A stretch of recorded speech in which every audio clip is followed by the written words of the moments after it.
Asune sibluba kasa domani lo, sawat kolotala hala riku adeni lo. Lo pedobu e tono du kemisi kawera hola ri ni le ri don na le ri sikoni lo. Lo kluni sikoni papo tabuta badi tu lo sibluba kasa tabuya domalo. Akei pakasa rot ko tabuta ba asune pakarut ko wera tatu tu moto ya ko sado lui asapo ho mewi bakwe mukasalo tatu pani lo. Yako sado lui sapoho tubu tutasu yua otke dok tubu tasu tu lo tabu ibacu para ulamuko batabo sasuya vgsao siblu bagsa tabo ya dono malo patabo ya ne eba paron sui ba pasaro lo ho patula kesa koto hotaro na pamu pa do pa hotaro tabu dono malo takadi ba do pehebut ko bata le mi pa pota buta badi itu ro siblu bagsa tabo ya dono manilo tabuta bat blonya I pokemu bagsa ya di to sa kelo odopa do bude kwatra le ki ko hino bagsa klu me do patra muluk so bara ta chu pha me do pung po kwa te pha le kamala ma go kasa le ta di te pha me ta khe le khesi kleta ri ba ka te alo tal kasa su pu ne to lai connection te pha kleta ba blo ba da me u phas se pho kha te pha ke pa lo tal kasa su pu ne lo ne to lo pa ya o do pwe ya pa go mu te pha he but ko ba ko ta lo tro so mo bu te pha me ge do but ko ba ko ta do pa lo ta lo ko pu de le YouTube Facebook Zoom te pha me ge ta khe we te pha ge sui do mas la ba ni ke pa ya ta bu ta ba to blo nya I hello do pan ke le shu krimi khina do sa ro ko ta bu ta ba ni lo ta ba ta bo sa shu ya ga sa amen we ya pa wa mu ko ade pa ka ta wi to ko cha ato ne khi kya khi si nui tha to ne khi kya khi si nui su ona o ora yesa pemiti ra pakata ko sadanit ki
လူပါဖိဖိလက်စပါလက်တာဒီမေရွာပေါ်ကမူကိုဒီကောနော်ဟာတဲ့နီလောအကေဤဘကလက်စုတာကစောစကတော်နီလောဘလခေခေါဟိနောဘာကစားကလူချာနေမိဝရပုဒေမူတရာပုဒေခွာတရာနီတနီလောဖီလောတာစကတော်လစုဘူးနီလော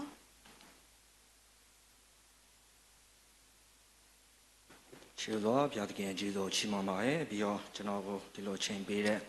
ဆရာဆရာမတွေကိုလည်းကျေးဇူးတင်ပါရဲ့လောကတော့ဒါမြန်မာလိုပဲအတန်လို့မြန်မာလိုပဲပြောမယ်ပေါ့နော်ဒီနေ့ကျွန်တော်တိုက်တွန်းခွန်အားပေးဖို့ယူဆောင်လာတဲ့ကျမ်းပိုက်ကတော့ယေရမိနာဂတိကျမ်းခန်းကြီး7ခွန်ခန်းငယ်ခွန်မကိုထာဝရဘုရားကိုစားတော်သူထာဝရဘုရားကိုမိမိကိုစားရအကြောင်းဖြစ်စေတော်သူဒီကောင်းကြီးမင်္ဂလာကိုခံအပ်တော်သူဖြစ်၏ထိုသူဒီကယေရှိသောအရ၌စိုက်၍မြင့်အနာမှအမြင့်ဖြာသည်ဖြစ်ပူသောအရှင်ရောက်ကြောင်းကိုမသိအရွက်မနုနံမိုးခေါင်သောကာလ၌စိုးရိမ်စရာမရှိဘဲအစဉ်မြတ်အသီးကိုတီးတတ်သောအပင်နဲ့တူ၏ဒီကျမ်းပါရဲ့နည်းနည်း background ပေါ့နော်ဒီနောက်ခံသမိုင်းကိုနည်းနည်းပြောပြရင်တော့ Prophet ယေရမိယာကဒီတောင်ပိုင်းယူဒာပြည်မှာ Prophet ပြုတဲ့မင်းတစ်ပါးဖြစ်တယ်ပြီးတော့သူ Prophet ပြုနေတဲ့အချိန်မှာဒီတောင်ပိုင်းယူဒာပြည်အနေနဲ့ကနိုင်ငံရေးမငြိမ်မသက်မှုတွေရှိတယ်နိုင်ငံရေးမတည်မငြိမ်မှုတွေရှိတယ်တစ်ဖက်မှာလည်းအခန်းကဏ္ဍအသီးသီးကဏ္ဍအသီးသီးလူမှုရေးစီးပွားရေးဘာသာရေးစတဲ့အခန်းကဏ္ဍအသီးသီးကလည်းအကြဘက်ကိုရောက်နေတဲ့အနေအထားဖြစ်တယ်ဒီအချိန်မှာဣသရေလလူမျိုးအနေနဲ့လည်းဒါပြင်ပပေါ့နော်ပြင်ပယံကိုပြန်ကြည့်မယ်ဆိုရင်ဘာဘူးလုံပေါ့နော်ဒီဘောက်လုံးရင်ပါယာကအယံကိုအင်အားကြီးမားလာပြီးတော့သူတို့ကိုဒါချင်းချောက်လာရတဲ့အနေအထားကိုတော့ရောက်ရှိနေတဲ့အနေအထားဖြစ်တယ်အဲ့အချိန်မှာဣသရေလလူမျိုးရဲ့အနေနဲ့ကဖျားကိုကူးစားရမယ်စားသူတို့ရဲ့ဒီအနီးနားမှာရှိတဲ့ဒါအီဂျစ်ပြည်တို့တခြားသောတိုင်းနိုင်ငံတွေနဲ့မဟာမိတ်ဖွဲ့ပြီးတော့တခြားသောလူချင်းကိုးစားရလို့ပြောဆိုရမယ်ပေါ့လူချင်းကိုးစားတဲ့အခါမှာသူတို့ရဲ့အဆုံးသတ်ကမလာခဲ့ဘူးအဲဒါကြောင့်မို့ကျွန်တော်တို့ဒီ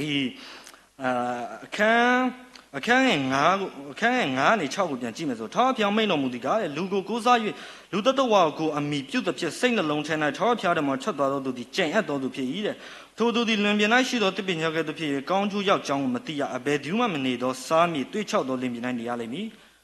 ်ဘုရားသခင်မိန့်တော်ကတော့လူကိုကိုးစား၍လူတတဝါကိုအမိပြုတဲ့လူကတော့ကြံ့အပ်သောသူဖြစ်တယ်ထာဝရဘုရားထံတော်ကနေထွက်သွားပြီးတော့လူကိုသွားအားကိုးတဲ့လူဒီကြံ့အပ်တော်သူဖြစ်တယ်ပြီးတော့အဲ့ဒီလူရဲ့အသက်တာကိုလည်း Prophet ယေရမိယာကဘာနဲ့သွားပြီးတော့ခိုင်းနိုင်ထားလဲဆိုရင်ဒီလွင်ပြင်မှာစိုက်တဲ့အပင်လွင်ပြင်ဆိုတာတနည်းအားဖြင့်ပြောရမယ်ဆိုတော့ဂန္ဓာရပေါ့နော်ဂန္ဓာရဆိုတာရေမရှိဘူးအဲရေမရှိတဲ့နေရာမှာစိုက်တဲ့တစ်ပင်6နဲ့တူရဲ့တဲ့ကျွန်တော်ဒီအပင်တစ်ပင်အသက်ရှင်ကြီးထွားပြီးတော့အတီးတီးနိုင်မှုရန်အတွက်ရေရာမရှိမဖြစ်လိုအပ်တဲ့အရင်အမြစ်တစ်ခုဖြစ်တယ်ဒါပေမဲ့ဒီလူကိုကိုးစားတဲ့လူရဲ့အသက်တာကဒီဘာမှအရင်အမြစ်မရှိဘဲနဲ့ရှင်သန်ကြီးထွားဖို့ရန်တော့မှမနှဲကိုဒါစူးစမ်းအားစိုက်ထုတ်နေရပြီကြီးထွားမှုလည်းမရှိဘူးဒါအသီးလည်းမသီးနိုင်တဲ့အသက်တာနဲ့သွားပြီးတော့တူပဲပြီးတော့ဒီလူတွေရတဲ့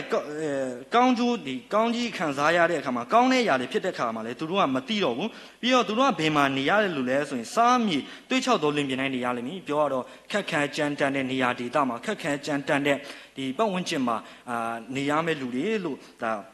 ါဘုရားယေရမိယာကမိန့်မာထားရပေါ့ကျွန်တော်ဣသရေလလူမျိုးကိုကျွန်တော်ပြန်ကြည့်မယ်ဆိုရင်လည်းဣသရေလလူမျိုးအနေနဲ့ကဖျားကိုမေ့တယ်သူတို့ရဲ့ဘိုးဘေးတွေကိုဒီအဂရုပြည်ကထုတ်ဆောင်လာခဲ့တဲ့သူတို့ရဲ့ဖျားကိုမေ့တယ်သူအခုလက်ရှိနေဂတိတော်ထားရာခါနန်ပြည်ကိုတော်၎င်းအခုနေထိုင်နေတဲ့နေရာကိုပေးအပ်ခဲ့တဲ့သူဖျားကိုမေ့တယ်သူတို့ရဲ့ဘိုးဘေးတွေကိုတောက်လျှောက်အစဉ်အဆက်လမ်းပြပို့ဆောင်ကူညီမဆားခဲ့တဲ့ဖျားကိုမေ့ပြီးတော့ဘာမဟုတ်တဲ့လူတွေကိုတွားပြီးတော့မိခိုအားကိုးတဲ့အခါမှာသူတို့ရဲ့အဆုံးသက်အနေနဲ့ကတော့သူတို့ကြာသွားပြီပေါ့နော်ဘာလို့လဲအဲ့ဒါကိုကြာသွားတယ် BC 986မှာနေဗုခဒ်နေဇာမင်းလက်ထက်မှာပဲဒါဒီတောင်ပိုင်းယူဒအပြည်အနေနဲ့ကဒီဘာလို့လဲအောက်တော့လုံးလုံးကြာတယ်အဲ့ဒီမှာလုံးဝဖျက်ဆီးခံလိုက်ရတယ်ပေါ့နော်ဒီရှောလမုန်ဗိမာန်တော်ကလည်းလုံးဝကိုဖျက်ဆီးခံလိုက်ရတယ်အဲဒါကြောင့်မို့ဒီ Prophet ယေရမိယာကသူတို့ရဲ့ဒီလူကိုစားတဲ့လူရဲ့အသက်တာကိုတွေးချောက်တဲ့အသက်တာတဲ့သူတို့ကဒီဘာအရင်အမြင့်မှမရှိဘူးသူတို့အသက်တာကဘာလို့လဲဆိုတော့သူတို့ကဘုရားသခင်မကူစားဘဲနဲ့ဘုရားသခင်စီကနေထွက်သွားပြီးတော့တခြားလူကိုကူစားရခါမှာသူတို့အသက်တာတွေးချောက်တယ်သူအသက်တာကရှင်တန်ကြီးထွားဖို့ရန်လည်းမဖြစ်နိုင်တော့ဘူးဘာလို့လဲဆိုတော့ဘုရားသခင်ကသာအရာအလုံးရဲ့အရင်မြစ်ဖြစ်တယ်ဘုရားသခင်ကသာအရာအလုံးကိုပေးစွမ်းနိုင်တဲ့ဘုရားသခင်တပါးကြီးတာဖြစ်တယ်ပေါ့နော်ကျွန်တော်တို့ဒီခရစ်ဝင်ကျမ်းထဲမှာပြောထားတာရှိပါတော့သခင်ယေရှုကသူ့တပည့်တော်ကိုမိန့်မာထားတာရှိတယ်တင်းတို့လည်းငါငြိမ်သက်ခြင်းထားခဲ့တယ်ဒါပေမဲ့ငါပေးတဲ့ငြိမ်သက်ခြင်းကလောကအရာတွေကိုပေးတဲ့ငြိမ်သက်ခြင်းကဲလို့မဟုတ်ဘူးငါပေးတဲ့ငြိမ်သက်ခြင်းကတည်တံ့ခိုင်မြဲတဲ့ငြိမ်သက်ခြင်းဖြစ်တယ်ကျွန်တော်လောကအရာတွေ ဒီနေ့အဖြစ်ဆိုရုပ်ထုပစ္စည်းတော်၎င်းလူတော်၎င်းကျွန်တော်တို့ကိုစိတ်ငြိမ်သက်ခြင်းစိတ်လုံခြုံခြင်းစိတ်ကျဉ်သက်ခြင်းကိုပေးကောင်းပေးနိုင်တော်လဲဒါတွေကခဏတာပဲကျွန်တော်တို့ကိုပေးနိုင်တာဖြစ်ပါတယ်ဘာလို့လဲဆိုရင်လောကအရာတွေဖြစ်တဲ့ဒီရုပ်ဝတ္ထုပစ္စည်းတွေဆိုတာကလည်းမတည်မြဲတဲ့အရာဖြစ်တယ်ပြီးတော့ပျောက်ပျက်စီးလွယ်တဲ့အရာတစ်ခုဖြစ်တဲ့အတွက်ကြောင့်ဒီຢာတွေပုံမှာကျွန်တော်တို့အားကိုးလို့မရဘူးလူကိုပြန်ကြည့်မယ်ဆိုရင်လူရဲ့လုံနိုင်စွမ်းလူရဲ့တက်နိုင်စွမ်းက limit နဲ့ဖြစ်တယ်လူရဲ့လုံနိုင်စွမ်းလူရဲ့တက်နိုင်စွမ်းကအကန့်အသတ်နဲ့ဖြစ်တဲ့အတွက်ကြောင့်ကျွန်တော်တို့ကဘယ်အရာမှဒီလောကအရာတွေကဘယ်အရာမှမတည်မြဲဘူးဆိုတာကိုကျွန်တော်တွေ့နိုင်တယ်ကျွန်တော်ပြန်ကြည့်မယ်ဆိုရင်တစ်ချိန်တုန်းကကမ္ဘာတစ်ခုလုံးကိုကမ္ဘာမြေပြင်တစ်ခုလုံးကိုသိမ့်ပိုက်ခဲ့ပါလေဆိုတော့ရောမအင်ပါယာတော့မှတစ်ချိန်ကြတော့လေသူကဒီပျောက်ပျက်စီးပြီးတော့ကွဲသွားတာပဲပေါ့နော်အဲ့ဒါကိုကြည့်ချင်းအဖြစ်ကျွန်တော်တို့ဘယ်အရာမှလောကမှာရှိတဲ့ဘယ်အရာမှကမတည်မြဲဘူးကျွန်တော်တို့ကိုဒီရေရှည်တည်တတ်တဲ့ထာဝရတည်တတ်တဲ့စိတ်ရဲ့ငြိမ်သက်ခြင်းကိုပေးစွမ်းနိုင်မှာမဟုတ်ဘူးခဏတာတော့စိတ်လုံခြုံမှုခဏတာတော့ငြိမ်သက်ခဏတာတော့စိတ်ကြည်နှံ့မှုကိုဒါကျွန်တော်တို့ကိုပြီးစွမ်းနိုင်တာဖြစ်ပါတယ်အဲကြောင့်မို့ကျွန်တော်အနေနဲ့ဒီနေ့ကျွန်တော်အဓိကပြောချင်တဲ့အရာကတော့ကျွန်တော်ဖျားသခင်ကိုကျွန်တော်အစဉ်တစိုက်ယုံကြည်ကိုးစားမိခိုဖို့ရန်ဖြစ်ပါတယ်အဲကြောင့်ကျွန်တော်ရွေးချယ်ရာကျမ်းပိုင်းကဒါအပြောင်းကိုးစားတော်သူထာအပြောင်းကိုမိမိကိုးစားရာအကြောင်းဖြစ်စေတော်သူဒီကောင်းကြီးမင်္ဂလာကိုခံအပ်တော်သူဖြစ်၏ဒါအပြောင်းကိုကိုးစားရသူထာအပြောင်းကမိမိကိုးစားရာဖြစ်စေတဲ့လူကတော့ဒါကောင်းကြီးမင်္ဂလာကိုခံအပ်တဲ့သူဖြစ်တယ်ကျွန်တော်ကိုထာဝရဘုရားကိုကိုးစားတဲ့အခါမှာယုံကြည်တဲ့အခါမှာလည်းအစင်တစိုက်ကျွန်တော်ကိုးစားယုံကြည်ဖို့လိုရယ်ပေါ့နော်လူမအဲ့လိုလောက်တာတော့တိတ်အစင်မပြေပေါ့နော်ကျွန်တော်ကိုယ်တိုင်လည်းအဲ့လိုဖြစ်ခဲ့ဘူးပဲပေါ့နော်ကျွန်တော်အစင်ပြေတော့ကောင်းကောင်းနေတယ်မလားဘာမှအပူပင်မရှိတော့အေးအေးစစ်စစ်ဖြစ်တယ်တော့ကြောင့်ဖျားကိုအချိန်ပေးဖို့တောင်မှတုံဆုံဖြစ်ခဲ့တယ်အိမ်ကဝတ်ပြုကိုယ်ဝဲချင်းအဲ့လိုဖျားဆုတောင်းမှုခေါ်တော့မှညှဉ်းညူခဲ့တာရှိတိုးတော့ဒုက္ခရောက်ပြီဆိုတာနဲ့ဖျားကိုတားတဲ့ထဲမှာကျွန်တော်ပထမဆုံးပါခဲ့ဒါပေမဲ့နောက်ပိုင်းမှာကျွန်တော်ပြန်ပြီးတော့ကျမ်းစာဖတ်ပြီးကိုယ့်အသက်တာကိုပြန်ဆင်ခြင်လာတဲ့အခါမှာဒီရဟာဒါမားတော့မားနေပြီပေါ့နော်ကျွန်တော်ဖျားသခင်ကိုယုံကြည်တဲ့အခါမှာဖျားသခင်ကိုကူးစားတဲ့အခါမှာဖျားသခင်ကိုမိခိုတဲ့အခါမှာကျွန်တော်ကအစင်တစိုက်အမြဲတမ်းဘယ်အခြေအနေမျိုးမှမဆိုအစင်ပြေတဲ့အချိန်ပဲမဟုတ်ဘူးအစင်မပြေတဲ့အချိန်လဲကျွန်တော်ကူးစားရမယ်အစင်ပြေတဲ့အချိန်လဲကျွန်တော်ကူးစားရမယ်အေးစစ်စစ်နေတဲ့အချိန်လဲကူးစားရမယ်ဒုက္ခတွေပူပင်သောကတွေအခက်အခဲတွေရောက်တဲ့အချိန်မှာလဲကျွန်တော်တို့ကဘုရားသခင်ကိုအစင်တစိုက်ကူးစားဖို့လိုအပ်တယ်ဆိုတာကိုပြောချင်တယ်အဲ့လိုဘုရားသခင်ကိုကိုးစားတဲ့လူတယောက်ရဲ့အသက်တာကိုဝိရမီးရအနေနဲ့ဘာနဲ့တွားပြီးတော့ခိုင်းနိုင်ထားလဲဆိုရင်ယေရှိကအရင်လိုက်စ၍မျက်နာမှာအမျက်ဖြာတဲ့အပင်နဲ့ဆိုလိုချင်တာကတော့ဒီမျက်နာမှာစိုက်တဲ့အပင်တစ်ပင်နဲ့တွားပြီးတော့ပုံဝက်မှာနဲ့တွားခိုင်းနိုင်တာတယ်ကျွန်တော်အစောတုန်းကပြောခဲ့လို့ပဲမလို့အပင်တစ်ပင်ရှင်တန်ရက်တီကြီးထွားပြီးတော့အသီးသီးနိုင်ဖို့ရန်အတွက်ရေဆိုတဲ့အရင်းမြစ်ကမရှိမဖြစ်လိုအပ်တဲ့အရင်းမြစ်ဖြစ်တယ်ဒီအပင်ကဘုရားသခင်ကိုကိုးစားတဲ့လူရဲ့အသက်တာကဒီမျက်နာမှာစိုက်တယ်သူလိုအပ်နေတဲ့အရင်းမြစ်ကိုအစဉ်စိုက်ရရှိနေတယ်ပြီးတော့သူ့ရဲ့အမြစ်ကလည်းဒီမြစ်နားမှာတွားဖြာနေဘောနော်ဒုနည်းတူပဲကျွန်တော်ရဲ့အသက်တာကလည်းဘုရားသခင်နဲ့ကျွန်တော်ချိတ်ဆက်နေဖို့လိုပါတယ်ဒါခရစ်ဝင်ကျမ်းမှာပြောထားရပါတော့ဘုရားသခင်ကစပြည့်နွယ်ပင်ဖြစ်တယ်သူနိုင်တီးပြီးတော့ကျွန်တော်ကအသီးသီးရမယ်သူနိုင်မတီးပြီးအသီးမသီးရဲ့လူကဒီခုတ်ပြတ်ခြင်းကိုခံရမယ်ပေါ့ကျွန်တော်အနေနဲ့ယုံကြည်သူတွေဖြစ်တဲ့တရားအတွက်ကြောင့်ဘုရားသခင်နဲ့တီးဖို့လိုတယ်ဘုရားသခင်နဲ့ကျွန်တော်ရဲ့အသက်တာနဲ့ကချိတ်ဆက်ထားဖို့လိုတယ်ပေါ့နော်ဘာလို့လဲဆိုရင်ဘုရားသခင်ကအရာအလုံးရဲ့အရင်အမြစ်ဖြစ်တယ်ပြီးတော့ဒီခိုင်မာတဲ့ညင်သက်ခြင်းဒီတည်တတ်တဲ့အတွင်းမှာညင်သက်ခြင်းကိုလည်းဘုရားသခင်တပါးတည်းသာပေးနိုင်တယ်။အဲ့မှာစပ်ဖတ်မယ်ဆိုရင်ဒီအပင်အားတဲ့ပူသောအရှင်ရောက်ချောင်းကိုမသိအရွက်မညုံမနှံမိုးခေါင်သောကာလိုက်နဲ့စိုးရင်ကြမရှိပဲအစင်မြဲကိုတည်တတ်သောအပင်နဲ့တူ၏တဲ့ဒီအပင်ကတဲ့ဒီပူသောအရှင်ကိုကြာရောက်သောအခါဒီလိုနေပူတန်းနေဟိုဒီသူ့ကိုဒုက္ခပေးမယ်သူ့ကိုညှိုးနှွမ်းစေတဲ့အရာတွေကိုသူခံစားရတော့များလေသူကအရွက်မညှိုးနှွမ်းသွားဘူး။ဘာဖြစ်လို့လဲဆိုရင်သူလိုအပ်နေတဲ့အရင်အမြစ်ကသူ့ဘေးနားမှာပဲရှိရေဒီဟုတော့အရင်အမြစ်ကသူ့ကိုလုံးဝဒီမညှိုးနှွမ်းတော့အောင်သူဆက်လက်ပြီးတော့ရှင်တရက်တီကြီးထွားနိုင်သူဆက်လက်ပြီးတော့ကြီးထွားနိုင်သူဆက်လက်ပြီးတော့အတီးတီးနိုင်ဖို့ရဲ့အတွက်ဒီအပင်ကသူ့တောက်လျှောက်ဒီအာဟာရပြီးနေရပေါ့နော်ပြီးတော့ဒီမိုးခေါင်သောကာလရောက်တော့အခါမှာသူ့အတွက်ကစိုးရင်စရာမရှိဘူးတဲ့အခက်အခဲတွေရောက်တဲ့အခါမှာသူကဘာမှစိုးရင်စရာမရှိဘူးဘာလို့ဆိုတော့သူ့ဘေးနားမှာရည်ဒီဟုတော့အရင်မျက်ရှိတယ်ဒါအမြင်တော့ဘာလဲဆိုတော့အစင်အမြဲကအတီးတီးတတ်တော့အပင်နဲ့လည်းတူတယ်တဲ့ကျွန်တော်ရဲ့ယုံကြည်သူအသက်တာမှာလည်းဒီလိုပါပဲကျွန်တော်ဘုရားသခင်ကိုယုံကြည်ကိုးစားမယ်ဆိုရင်ဘုရားသခင်ကကျွန်တော်နဲ့အတူရှိမယ်ဆိုရင်ကျွန်တော်ပူပင်သောကရောက်နေပါစေကျွန်တော်တို့ဒီ ကျွန်တော်တို့ကိုဒီစိတ်နှလုံးညှိုးငယ်စေတဲ့စိတ်နှလုံးစိတ်တကြအားငယ်စေတဲ့အရာတွေကျွန်တော်ကြုံတွေ့လာရပါစေဘုရားသခင်ကကျွန်တော်တို့ကိုစိတ်နှလုံးညှိုးငယ်ခွင့်ပေးမှာမဟုတ်ဘူးဘုရားသခင်ကကျွန်တော်တို့လိုအပ်နေတဲ့အတွင်းပိုင်းနေသက်ခြင်းကျွန်တော်လိုအပ်နေတဲ့စိတ်ရဲ့ဒီဝမ်းမြောက်ခြင်းတွေကိုဘုရားသခင်အစစ်မပြတ်ပေးနိုင်တဲ့ဘုရားတစ်ခုဖြစ်ပါတယ်ဘုရားဖြစ်တယ်ပြီးတော့ဒီမိုးခေါင်တဲ့ကာလပေါ့နော်အခက်အခဲဒုက္ခတွေရောက်တဲ့အခါမှာဒီစုံစမ်းနောက်ရှက်ခြင်းတွေကြုံရတဲ့အခါမှာလေကျွန်တော်တို့အတွက်စိုးရိမ်စရာမရှိပါဘူးပြီးတော့အစဉ်အမြဲကိုအတီးတီးတတ်တယ်ဒီမှာတော့လူမာဆိုရင်တော့အတီးတီးတာတော့ဝိညာဉ်အတီးတွေကိုတီးအောင်ဖော်ပြရပါတော့ဝိညာဉ်အတီးကတော့ဂလာတိ9:23မှာရှင်ပေါလုရဲ့ဝိညာဉ်အတီးကိုလုံးကိုကျွန်တော်တွေ့ရမယ်ဘုရားသခင်ကိုမိခိုအားကိုးတဲ့လူရဲ့အတ္တတာဘုရားသခင်အတူရှိတဲ့လူကြောင့်အတ္တတာကဝိညာဉ်အတီးလဲတီးနိုင်မှာဖြစ်တယ်ဒီလိုဒုက္ခပြဿနာတွေပူပန်ဒုက္ခတွေရားထဲမှာတင်သူဟာဒီဝိညာဉ်အတီးဖြစ်တဲ့ချစ်ခြင်းတို့ယုံကြည်ခြင်းတို့ဝမ်းမြောက်ခြင်းတို့ငြိမ်သက်ခြင်းတို့စသဖြင့်ဒီလိုဝိညာဉ်အတီးတွေကိုကျွန်တော်တီးနိုင်မှာဖြစ်ပါတယ်ပေါ့နော်ကျွန်တော်ဒီဒံယေလကိုကျွန်တော်ပြန်ကြည့်မယ်ဆိုရင်ဒံယေလကရှင်သေးတူနန်းကိုပြစ်ချခံရတယ်ပြီးတော့ဒါပေမဲ့လည်းဘုရားသခင်ကသူနဲ့အတူရှိနေတဲ့အတွက်ကြောင့်သူကဘာမှမဖြစ်ဘူးသူကအေးဆေးပဲအချင်းတက်တဲ့မှာပဲငြိမ်သက်ခြင်းရှိနေတယ်ရှင်သေးကလည်းသူ့ကိုဘာမှကိုရံမပြုတ်ဘူးပေါ့နော်ကျွန်တော်တို့ဒီအချိန်မှာဘုရားသခင်ကဒံယေလကိုမဆတယ်ဆိုတော့ကျွန်တော်တွေ့ရသို့တော့ကျွန်တော်တစ်ဖက်မှာကျွန်တော်ပြန်ကြည့်ရမှာကဒံယေလရဲ့အသက်တာကိုလည်းကျွန်တော်ပြန်ကြည့်ဖို့လိုပါတယ်ဒံယေလကဘယ်လိုအသက်ရှင်တာလဲဒံယေလကဘယ်လိုမျိုးလူမျိုးလဲဆိုတာကိုကျွန်တော်ကြည့်တတ်ဖို့လိုတယ်ဒံယေလကဆုတောင်းအားကြီးရဲ့လူတစ်ယောက်ဖြစ်တယ်ဒံယေလကဖျားနဲ့အစဉ်မိသားရာရှိရဲ့လူတစ်ယောက်ဖြစ်တယ်ဒံယေလကဖျားနဲ့အစဉ်ထိတွေ့နေတဲ့လူတစ်ယောက်ဖြစ်တယ်ဒံယေလကဖျားရဲ့စကားကိုနားထောင်ပြီးတမန်တရားကိုအစဉ်တစောင်းလိုက်နာခံလိုက်လျှောက်တဲ့လူတစ်ယောက်ဖြစ်တယ်ဒံယေလဟာဖျားအပေါ်သစ္စာရှိတဲ့လူတစ်ယောက်ဖြစ်တယ်ဆိုတာကိုကျွန်တော်တွေ့နိုင်တယ်သူသစ္စာရှိလို့ပဲသူဟာဒီချင်းတဲ့တင်တွေကိုသူချခံရတာပေါ့ဒီနေဗုခဒ်နေဇာမင်းဟာဒီသူ့ရဲ့ဒီတခြားသောအမှုမှတ်တွေအကြံပေးရဲ့တိုက်တော်မူကြောင့်သူဟာရုပ်ထုစင်ထုကူးကွယ်ရုပ်ထုစင်ထုကိုသူ့ရဲ့ရုပ်ထုစင်ထုကိုဒီတိဆောက်ပြီးတော့လူတွေကိုကူးကွယ်ရမကူးကွယ်တဲ့လူကိုသူဒီချင်းတဲ့ပြစ်ချမယ်ဆိုတဲ့ဥပဒေကိုထုတ်တယ်အဲ့ဒီမှာဒံယေလကိုသူလှုပ်ခိုင်းမိမယ်လေဒံယေလကမလှုပ်ဘူးသူညင်းပယ်တယ်သူဘယ်လူအရှင်းမှသူပြတ်ဝတ်မကူးကွယ်နိုင်ဘူးသူဘုရားသခင်တပါးတိသားကိုသာသူပြတ်ဝတ်ကူးကွယ်မယ်ဆိုပြီးတော့ဘုရားအပေါ်ကိုသစ္စာရှိတယ်ဆိုတော့ကျွန်တော်တွေ့ရသူ့ရဲ့သစ္စာရှိမှုကြောင့်သူဒါဒံပေးခံရသို့တော့ဘုရားသခင်ကသူနဲ့အတူရှိတယ်သူ့ကိုကူညီမဆတဲ့အတွက်ကြောင့်သူကဒီချင်းတွင်ထဲမှာတင်မို့သူကဒီစိတ်လုံးငြိမ်သက်ခြင်းကိုအပြည့်ရတယ်ပြီးတော့ဒီလွတ်မြောက်ခြင်းအခွင့်ကိုရတယ်ဆိုတာကိုကျွန်တော်တွေ့ရကျွန်တော်ပြန်ကြည့်မယ်ဆိုရင်ဒံယေလကဘုရားသခင်ကိုလိုမှအခုညီထတောင်းတဲ့လူမဟုတ်ဘူးသူရဲ့တော်ပြန်ကြည့်မယ်ဆိုဘုရားသခင်နဲ့သူကအစင်တစိုက်အမြဲတမ်းကိုဘုရားနဲ့ဒီကျွမ်းဝင်တယ်ပေါ့သူရဲ့တာဘုရားနဲ့ကျွမ်းဝင်တယ်ဘုရားနဲ့အစင်မိသားရာဖွဲ့တဲ့ရှိတဲ့လူတစ်ယောက်ဖြစ်တယ်ဘုရားရဲ့စကားကိုဘုရားရဲ့စကားကိုနားထောင်တဲ့တမန်တရားအတိုင်းနာခံလိုက်လျှောက်တဲ့အသက်တာတစ်ယောက်ဖြစ်တယ်ဘုရားကလုံမပဲကူပါခဲ့ပါလို့ပြောတဲ့အသက်တာမဟုတ်ဘူးကျွန်တော်ရဲ့အသက်တာမှာလေသူ့ရဲ့ဒံယေလရဲ့အသက်တာကဲသူကျွန်တော်ဖြစ်ဖို့လိုပါတယ်ဘုရားကိုကျွန်တော်တို့ကအစင်တစိုက်အမြဲတမ်းယုံကြည်ကိုးစားမိခို့ဖို့လိုပါတယ်ကျွန်တော်အကူအညီလိုမှပဲဘုရားကိုတောင်းတာကတော့ဒါနည်းနည်းအနည်းငယ်တော့မားနေပြီလို့ကျွန်တော်ထင်တယ်ပေါ့ဘုရားနဲ့ကျွန်တော်ကအမြဲတမ်းမိသားရာရှိဖို့လိုတယ်ဘုရားနဲ့အမြဲတမ်းအချိန်ယူဖို့လိုတယ်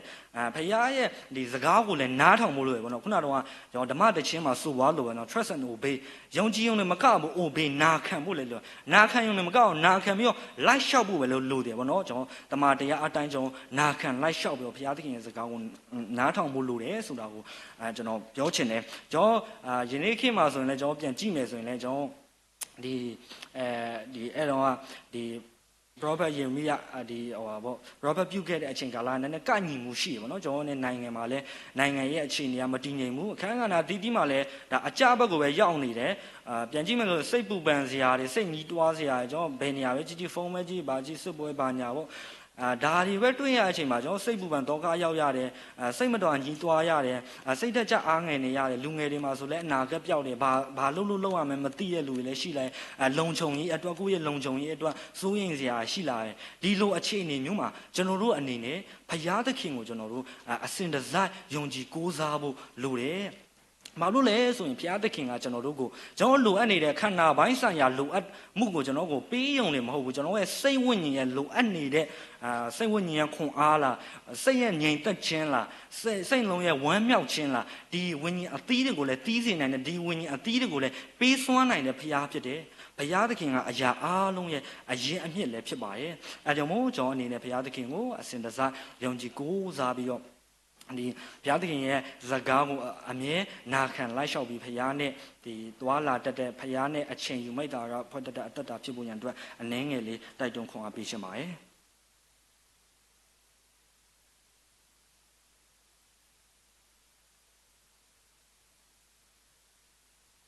စီလူပါပုဒ်ခွာတရာနေတာလေဟေကောဟိနဝကစားကလူထားနေလောအခေဤပကလက်စုတာထဖို့စကတော်နေလောဒါထဖို့စကတော်နေဘနာဟူကဖုန်ဖို့ခွာတိဖာဒါဒင်းနေလောဆိုပကလူထောတာမှာဘူးဘလုံးကဘာတာဘောဆဆူရပကစားစီလူပါကစားတာဘောရဒုနမန်လောဘာအိုနေဘာပွားရနဆွေဘာပွားဟရတာဘူးဒမလောတကာဒီပါနေပွားတူပိုစီပိုတိတဖာနေလောတော့ဖဲဆိုစီကောတော့ပိုစီပိုတိတဖာတော့ကစားတော့ပခိစကနာရတလတ်ဘွာဘာစာနေဝိတာဆူတော့တူလိုပါအောဒီတကေဘလဟိမဘူမာတော်တာ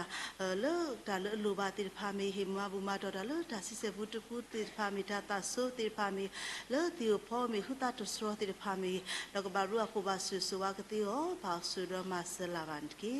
ဘာယောလူတော်ကိပတာမဘူးနေလောဟူတာဆူတော့တူလိုဘန်ကေလေရှုခရခိနာတော့စီလူနာဘာနာလောတိုင်ဘာတာဘောဆဆူရပကဆောအာမေန်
Sibluma, Grado, the Pompo Quati Paco, the Conoga, Denilo, Tutula, Pelela, Tatu Pala, Puedibado, Cabacanahuba, Tatu Pari, Dotabuba, Tignati Panilo.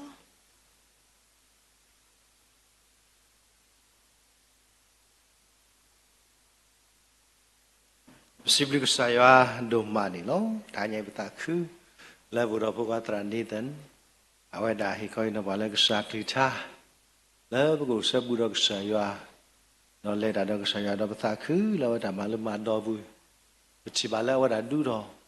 dah semar ada betaku, lalu saya semua sih ko awal dah malam ada bu, lalu tanya balik tu guru mereka ada satu lalu, teramlah pelasino, kalau ta chữ pha là tramu phụ đó thay nhảy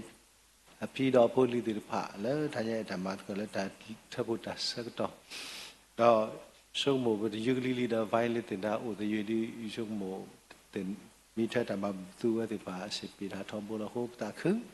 đó xem đi sẽ có thay nhảy bảo là trong group thì này lo và thay nhảy bút đó polar thì new plus cái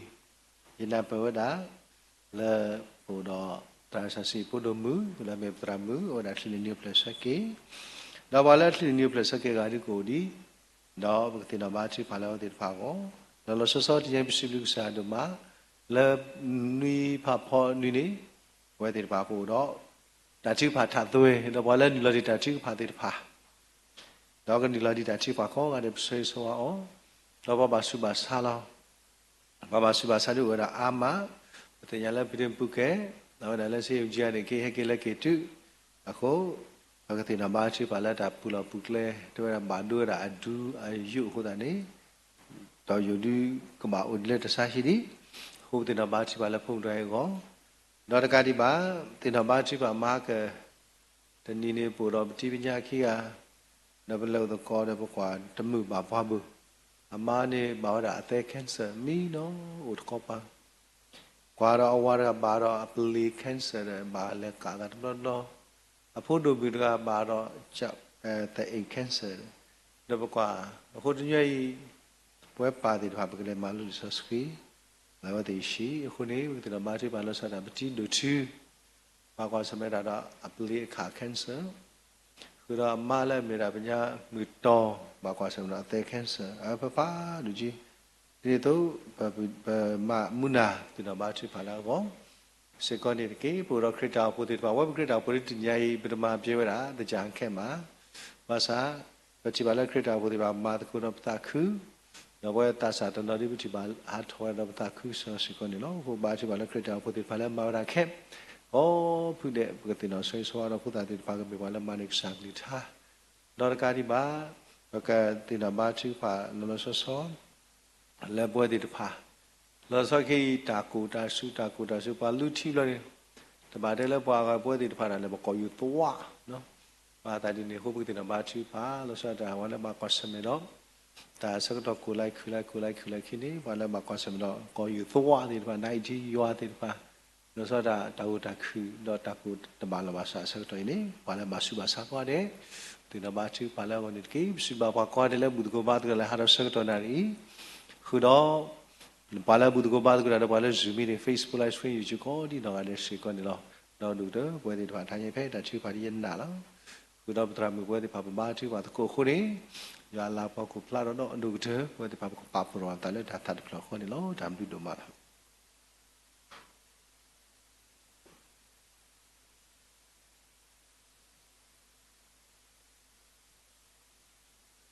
Sibluma, terado, lepas pelani buat tatu pagi ni, tabu batinya tidak pani lo, lalu kalau tatu pala pedu, pala keserapani, mewah, keteramu hidi ni lo. Sibluma kesah duma ni lo, di topo kue mua tu do, tabu taba, lebar riba, sibluma kesah ya, sibluma seko, berkuat teralo, hiko hinawa kesah kelu ketami ye, do siblu so seko, keteramu lo keserapala tatu kepami ye, di ni tu sibluma seko pipi politik pala malama kepok kesah lo. Tadi terpami ye, tapi bila sebab tadi mege, dapat demu terpala, poni bahasa doni bah, tahu mege, siblu batu donu mani lo, dah siblu bahasa ko, kau apa kamu ko di kono gade, le hetu buta le kesa khoti he but ko bat ko ta le tro somo me ge do but ko bat ko ta do pha le ta lo ko pu de ti pha me siblu ba du ma lo do siblu so se ko patra do le ke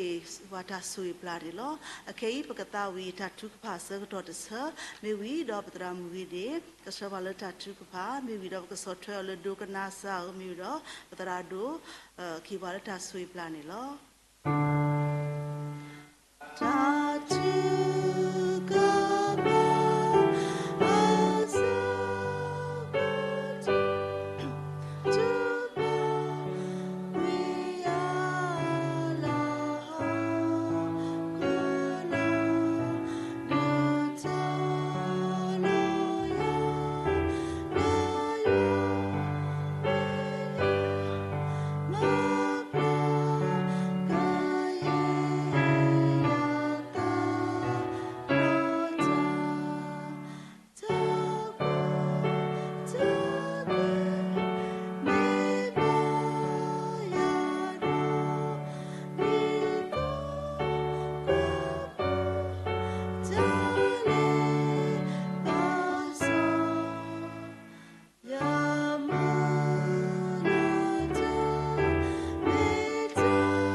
Bajipatko, Baywa Ulemuko, Sony Bata Crucible Baywa Blue Poduma,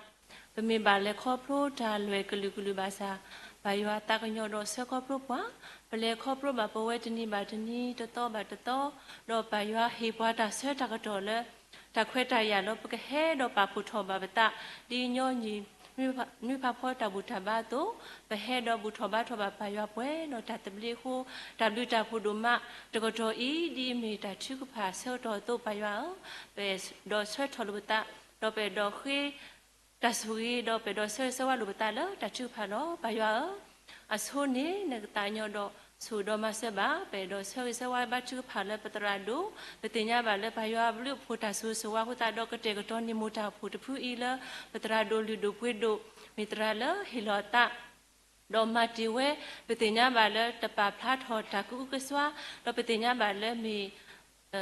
patogala ithe kwa che tau pu te pu I puedo tai ta kui do ta hilota no puta ke tho do tho le po do awesi ko di mi hokhoto Dablo do tuklo buita kalotolo payo noko odo o le huta do o do noko sugi ba o do neki lo ba o takuti pha ba ale pwe do ta ba thwe lo ta do shipu kho pho ta ba thwe lo ta do pataga la la ke mi ta ba thwe le he su ni o ta ku ta tu mi ta mu do payo usiko do amata bo petinya ba le ma mi wa mi pataga le hilota do mi mu taga le ba I thwe kwa thwe ta akapa lo payo petinya ba mi mutra kesudu do hilotiata do ke tholi tamase le petrago mini mitola ke hesiko ni ki ba ta ita ba ta su kle pumpo kwa khia siko payo ni ki ba ta ita ba ta su kle do petinya ba chipu hei te phe pichi ba le osu o kle po ga pwe wi pwe ba ko ta do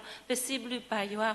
do sui do mase ba siko di Petrado osikodo mupa do pudo we kikoya balo petinya bala pi phule obudo oneki ba tarita bata sukle pi awe mi patala hilota le tadita udkapa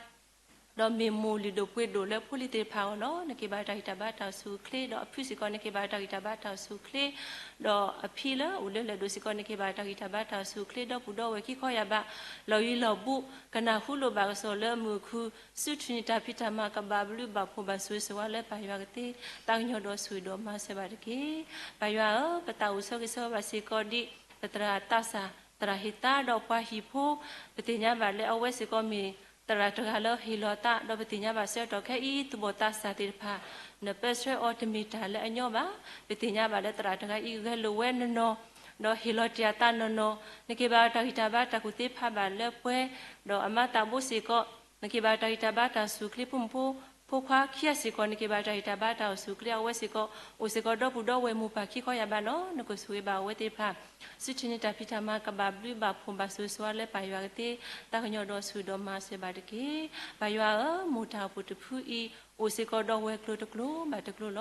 ปิติญาบาเลโอมิวกระเวกลุสิกปิติญาบาลปตรามิเฮเซดปตรามิมูเลดปามาตะกุตะตกาดกูดินกาเดมีปฏิภาเลฮิโลเจตะดปชีดแกทอตากิตาบาแกทอตาปาลุเลปอลอเวติปานกิบาอตากิตาบาตาสุเคเลและตามาตะกุตะตบลบาตบลปายะนเคกุติภาบาเวติภายบาตากิตาบาตาสุเคเลดกตักฟุบาเลมาบาดิปายะตามากติตากญอดสวิดมาเสบาอดสวิดมาเสบาสกอดิติญาบาเลเซตอเคอีตุบตาสติรภามีเลตาเซกทอตาบาลมบาซาตูอุคุตาดปติญาบาตุบตาสติรภาตโนฮาเลชิโกกาตโนฮาพิลุมาดอตาเลอยีปายาตุบตาสติรภาเพอุตาลอดตบาลตกมีตุบตาสติรภาเลเอกสาปิกสาปาดุกสาปากสาเลนวิเตดอกมีพุ่มพควาติรภาเลติญาลอลุอุปเวดอกมีพุ่มพควาติรภาเลมูดมาลากปอบปายาลอลอเคลตนกติตาญดสุดมาเสบาดอเซตเคปิติญาบาเลตาอุพุตโนอุรตามพิลุมาดุเล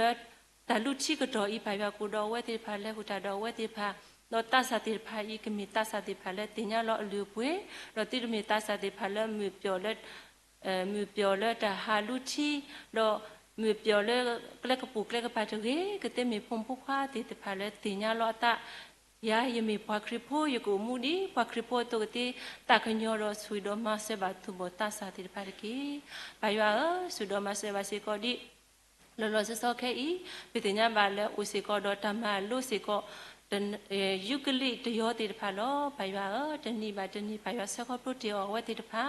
ดอเสกดอเลอุลเตดีตราตรามเลฮิโลตาติฟาสิกอนิกิบาตาอิตาบาตาสุกเลพุ่มปควาติภาเลเฮมาโลตากมีพุ่มปควาติภาเลชินิตาเลกมีพุ่มปควาติภาเลชินิตาดอกเลสตาวิวิดอมิจนิเกลเบเกพูเลตามูชิปุโคปุดุตตาปุดุทอเกทอทาลาปอเลไปยาวติตาญดอสุดมาเสบาอุดอวติภาเลตาพิลุมาดุกตอไปยาวนิกิบาวติภาตาอิตาบาตาสุกเลอเลปวดกีไปยาวเลมุกวสุดมาเสบาสิกอดิลซอดาวปุถุผู้อีอุสิกอดอเวกลุดอปติญาบาสิกอเลเวกลุเวอามาดบตาอุเซเสวาบาสิกอดีปะพอจาติจาติพาโลปายาเวติปาตนีบาตนีตะตอบาตะตอเลกเปเลกว่าเลวิเลบาเลเซเลกตอโลนโกดอเวติตะพาดอวิบาเลติพาปายากิโลบาเลอตอตอลกโดนิบาตะตุคุตะคุตะตุมิตามิเลมาบาดีตามาตะคาอีดอปติญาบาเลปะพิทูตนีบาตนีตะตอบาตูเรกเลเลตะพิตามาตะคาอีดอปายาพิทูสิกอปติญาบาเลตากิตาบาตาสุคลิตเลเวบา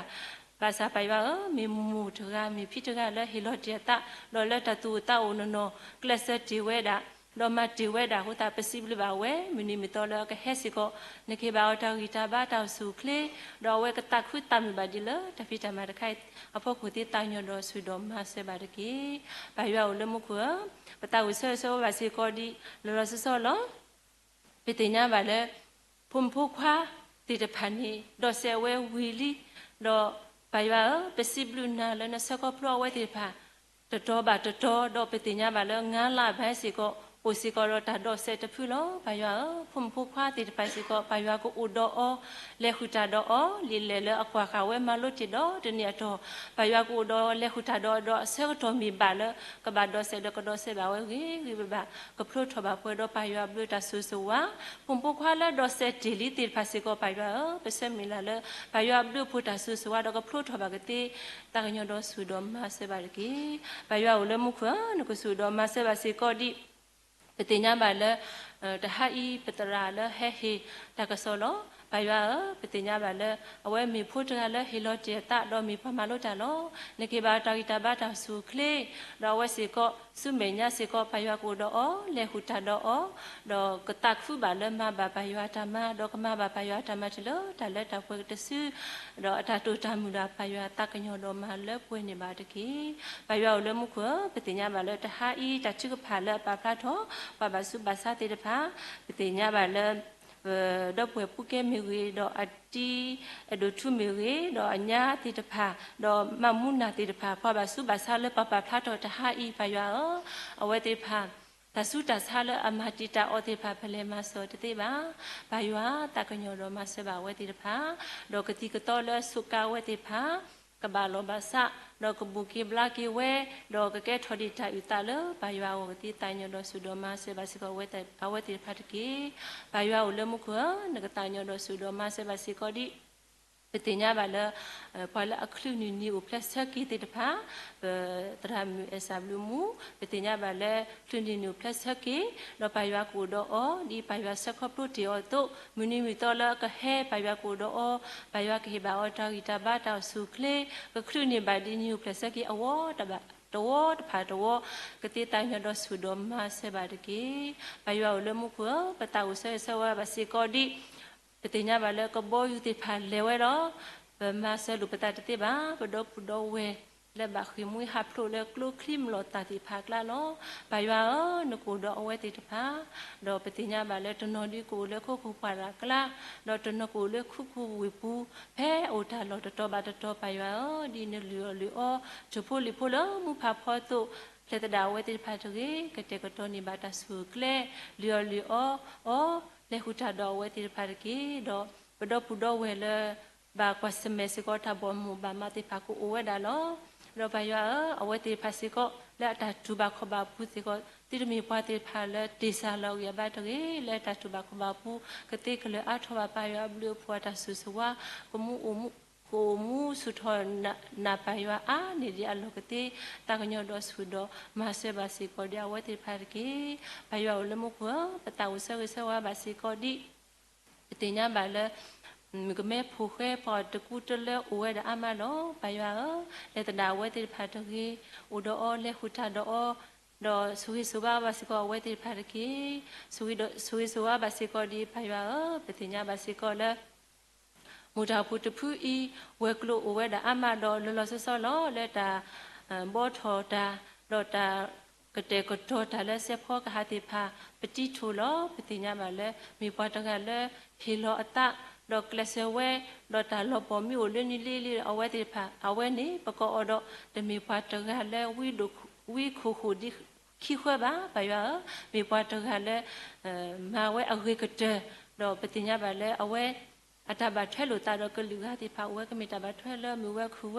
แค่ส่วนนิบาเวทาตุคุตาคุดอตาพิธามาผู้กระดูนิบาตาตุคุตาคุตาตุมิตามเวทาตุตามีราปายากมาเลปเวมานิบาตะกีปายาวเลมุกเวสุดมาเสบาสิกอดีปตรามิมาเอลเอาไว้มีปาตกาเลฮิโลตาตนี้บาตนี้ลปายาวปมีควานิปมาดิโตตะเกบาดอมีปาตกาเลฮิโลตาเราตบล้อเขาเด็กเราบุยเราตลอเรามีปัจจัยเลยฮิโลตานนักตาเราเปสิบลิบาเวเราเอาไว้สิก็มินิมิตอแล้วก็เฮดิมิตาสาตุอัตตุทำมิลาสิก็กูเวดาลอไปว่าอุดอเลหุตาดอดอตักญอดมาเลปนิบาอัตตุมิลาดอกตักคือบาเวเลมาบาทไปว่าทำมาอีดอกตักคือบาเวเลราลบาไปว่าก็ลือกชาติตักญอดสุดมาเสบาตกีสุดมาเสบาสิก็ดีพุ่มพุกว่าเลฮิโลตาเลทัดดูตากติภาสิก็นกิฮิบาตากิตาบาตาสุคลีตากุติภาบาเลปเวดอกก็ดุนเลมาบาไปว่าทำมาดีหูดอกตุคุตักหูกตุมิตามกติดอกตาตุตามิลาไปว่าตากญอดมาเลปเวนิบาตกีไปว่าเลมุขตากญอดสุดมาเสบาสิก็ดีมูปาดอปุดอเวดอกดูพุทธพูเลบาตกุตาดอไปละคลีกลาติดพาโลไปว่าเอาไว้ติดภาสิก็แต่สุริตมีข้อกลบาดพาเอาไว้ติดพานกิบาไทตาบาตาสุคลีดอเพละโอทกวาตบลอละไปว่าก็ดูกันนาบาเวเชเชเลเลดอกดูนิบาตาอุยาบาติตากญอดสุดมาเสบาตกีสุดมาเสบาสิกอดีพาละหิมาบุมาโตเลปตาพุทธผู้ยาวมิริเลปะบาก็บาเฮติพามโกมิริไปว่าสิพุละเฮขอตาติพาติดสิลอสราลตกีก็บาบลืมบาผู้บาสุสวะอาทอละตามุผู้ก็โดนิบาตาตุคุตาคุแล้วก็บาบลืมบาผู้อาทอนิดิอัลโลกติตากญอดสุดมาเสบาตกีไปว่าอุลมุขตากญอดสุดมาเสบาสิกอดี lo solo bata uso ke so ba si ko di petinya ba le taku ko to di ini petinya ba pum pu pha le aplotholi sa jo pamata taku so ti pha awe tno ba halo ta tulu lo ta lo phe le pu pa yo no ku do awe ti pha na ka le ku ta do awe ti pha petinya le taku sudoma lo ta se to ke ni awe ti pha le ta philo ma doတနုခင်းရတော့ပူတာလည်းနေပါရောနကိုတော့ဝဲတိတဖာလေခုတာတော့ဝဲတိဖာတော့ဝဲတိဖာကတို့နေပါတသူခုတခုတသူမိတမီလဟာဟီခေါနောဘာကဆိုင်ဝကလီကချာကတိတာညောတော့ဆူတော့မဆဘစီကောဒီအဝဲတိဖာကီပါရောလမှုခတာကညောတော့ဆူတော့မဆဘစီကောဒီပတိညာဘာစီကောလေဘဝဲလေတဟမ်ဤဘဟဲတော့ပဖူထောပတာပတိညာဘာလေဘဝဲတခါဘာတခါတော့ပတမူနေတာလောတိဖာကိုဝဲတာတကတမီတကတမျိုးလောပါရွာပမေဟဲလေပတာဝီယခွဲပါစာပါရွာပမေကီလောပကပွဲတော့တာရပါလေပွဲတိတညောတော့ဆူတော်မဆေပွားဘုကတဲ့ပါရွာနကဆူတော်မဆေပါစီကောဒီဘဝမူအပလောစင်လောပတိညာပါလေကိုဆက်ကိုထတဲ့အဝဲမီပွားတခါလေဟီလောတာတမီထဲလောတမညာပါလေလောခိစီကောအဝဲစီကောပါခေဝဲတော့ပတိညာပါလေတဘလခေါ်ဒီတယ်လနော်ခိုးဝီဘာဒီကစရာဝဲလောပါရွာဝီဘာလအလေဝဲတိဖာပါရွာကမလပွေးနေပါအောတော့ပတိညာပါလေအဝဲဥစေကောတော့ဖုန်ပိုတကတော့ဖုန်ပိုတကဤပတိညာပါလေမတာခုမူပါတာလောပတိပါလေဥဒတမေညာလေတတိတာဥမီဝီတသူဝီတာဆဲမေဝီခုတာတော့ပါရွာပစက်မီလာလေဖုန်ဖိုဤတဒုထဆူညာပါရွာကေဘာတိုင်တာဘာတောက်စုကလေဒီမူပါမီလာတော့ကမလပွေးနေပါမူပါကဒိုနေဘာတာသူခုတခုတသူမိတမတော့ပတရာမီတရတာတိုတာမီလာပါရွာတကညောတော့မလပွေးနေပါတကီပါရွာပခိနာပတလူတိဖာဝအမလောဘာသာပကုထောရထတလေပါပါရွာပခိနာပကလူတော်ဒီပွားတော့ပွားလို့အခိဘူးလေလောပကွာလောကီပတပလပွေမှာတော့တာတရုခမလောလောဒီမခုတပူတော့တာဘဝတိဖာပတပူတော့တာတဲ့ဘာလောလောပါရွာခချိမေညာလောပါရွာပလကလောတာတရုခမတိဖာဒုကနာတာလေပခိတာလေပတခိဥလောတခဲလေဆိုကေပွားဒီတာဘနတာခေါ်ပူရနပခွာခရမီပခိတော့ပစီဘလူနာလောပါရွာလေမခွာAmen. Dukanasa, dukanasa, kenapa fikirnya doma mubata. Amen.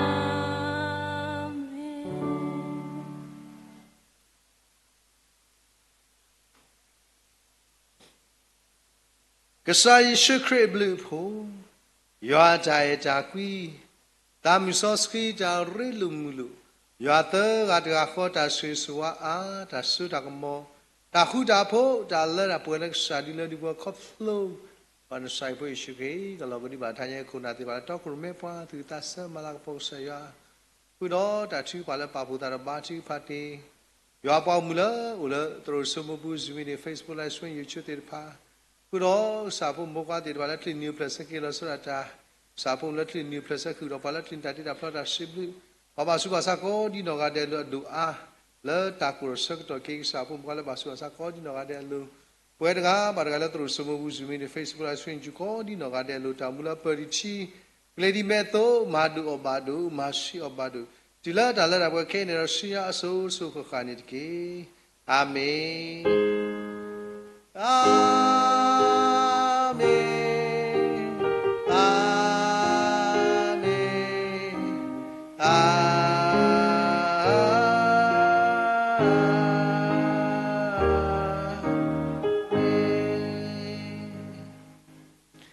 ဒါဘလကောတဲ့မွေရဆွေကေရောပမ်ကောဒီနော်တဲ့တူတော်နေတကေ